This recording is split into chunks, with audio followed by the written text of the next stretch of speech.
I hit my volume button and it shut my camera down. So I'm gonna have to deal with this right here because that's gonna be in the way. Now, what I might do is undercut, but that might ruin this piece. So this piece is down pretty good, and it's not going anywhere. But I don't know. I'm gonna have to do something about that. That's pretty thick too. What I might do is take my little where is it? Take my little it's buried. Here, take this. I might take this thing and put the blade on it and go in this way. You know. So, but I'm gonna have to go all the way across. Meaning, well, fortunately, it's not as deep as this piece. So, and yeah, but theoretically, you know, let's assume that this is the bottom of the door. I'm gonna have to go all the way across to the other side, however thick that is, right? Because otherwise, it's gonna catch. If I try to shim this out, it's gonna catch on my threshold piece. I don't think that's going to be so bad because that's cut, but the threshold piece is going to catch. So I need to undercut that. Anyway, the more and more I look at it, I might take this piece of trim off because I'm looking at this crown mold, and it's a mess, especially down here. I might just get a new piece of crown mold. I don't know if the dimensions are the same as 24 years ago. They probably aren't, which means that if they're not, you know, maybe making this thing look a little prettier, but it's all beat up down there. All right, I don't want to do this to it, you know. I don't want to do this kind of, I mean, I could, I really don't want to, but it wouldn't, oops, I almost tripped over. It just wouldn't look. I mean, I did that because it's a side door and it's not the center of attention, even though that's not going to be the center of attention. It's just that I'm going to try not to do it. In fact, I'm going to leave this up. But my point was getting, like, if you look down here, right? You can see here the gap, and of course, since that's a bigger gap, that's going to be a smaller gap. If I push the door up, shimming it down there, that's going to push the whole door diagonally, and this gap I want to close, right? I want to close that gap. Now when I do that, that's going to open up this gap a little bit because it's going to be pushed up, right? So it's going to be pushed up a little bit.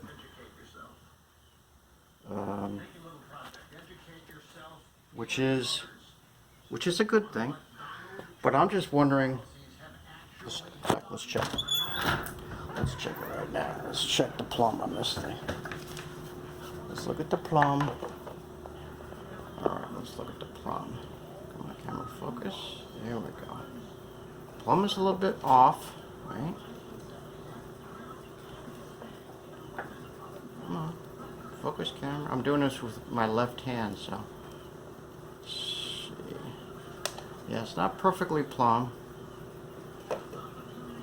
In fact, it's not perfectly plumb. Let's see what this one looks like. Yeah, see that? That's not good either.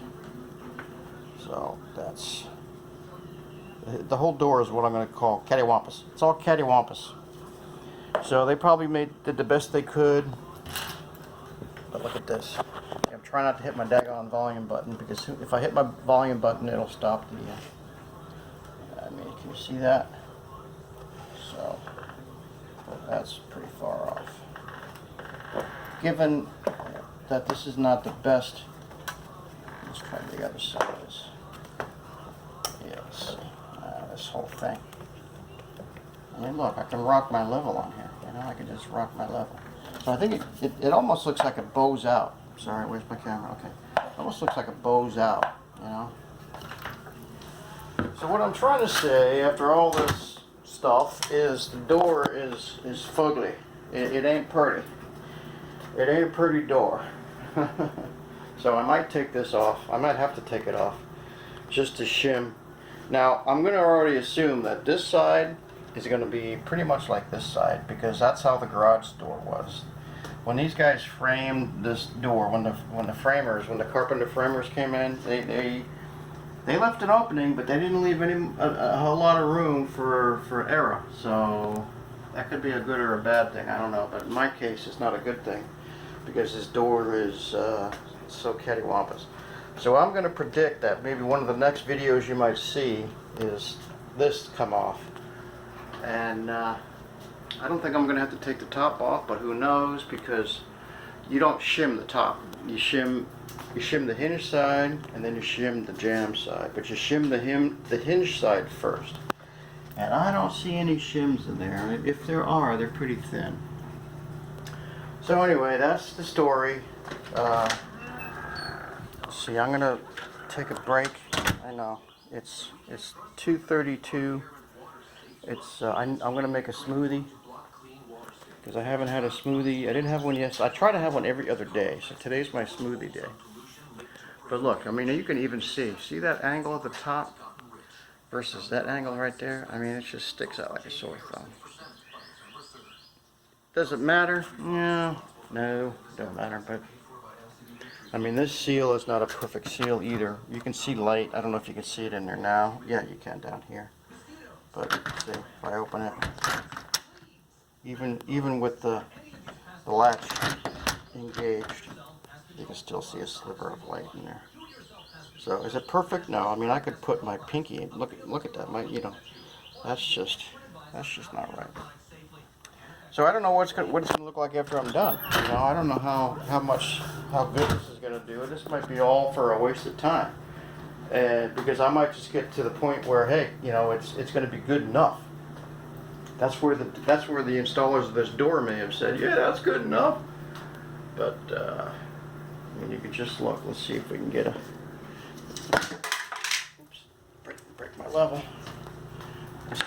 Not that this is going to be scientific, but look, we'll just see. All right, look. All right, yeah, this is not scientific, but see, look at the level. See, if I'm trying to go, up real close.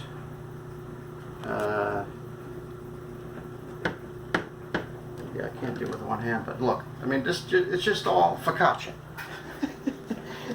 Put whatever words you want to use. Cattywampus, focaccia, fugly, whatever you want to call it, this door has it all.